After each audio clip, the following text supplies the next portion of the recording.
তো WhatsApp guys, আশা করি আপনারা সবাই ভালো আছেন। এখন আমরা আছি লক্ষ্মীনারায়ণ মন্দিরে হাজীগঞ্জে। আমি কলেজ থেকে এসে স্নান করলাম। স্নান করার পর এখন বাইরে আসলাম, একটু রোদ না রোদ পোহাচ্ছি। আমাদের সাথে আছে আমাদের ছোটন দাদা।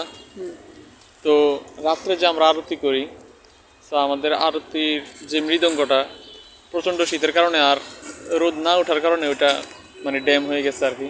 তো আমরা ওটাকে বের করলাম, বের করে রোদে দিলাম এখানে, যে রোদ্রে পিছনে। আর আমরা রোদ পোহাচ্ছি, মৃদঙ্গটাকেও রোদ পোহাতে দিচ্ছি। আর পিছনে এদিকে সরস্বতী প্রতিমা বানানো হচ্ছে, অনেক সরস্বতী প্রতিমা এখানে। আমি আপনাদের পিছনের ক্যামেরা দিয়ে দেখাচ্ছি, আপনারা দেখুন। সরস্বতী প্রতিমা বানানো হচ্ছে, এগুলো সব সরস্বতী প্রতিমা। সামনে জানুয়ারির 23 তারিখে সরস্বতী পুজো। তো মানুষ এখান থেকে এসে অর্ডার দিয়ে যাচ্ছে।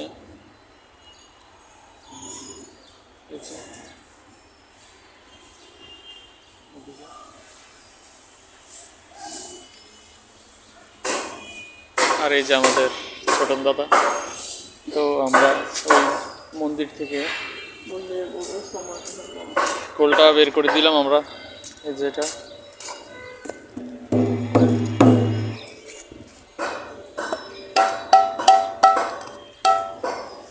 মানে রোদ একবার আসে আবার চলে যায়, মানে মেঘে ঢেকে যায়। আমি যখন আসছিলাম তখন রোদ ছিল প্রচুর।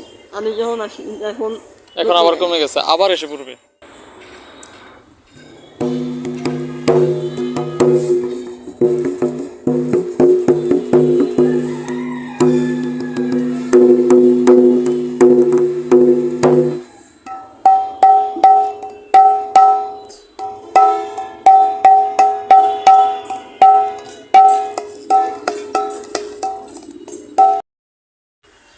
তো এই হচ্ছে মন্দিরে বর্তমান অবস্থা, পরিস্থিতি।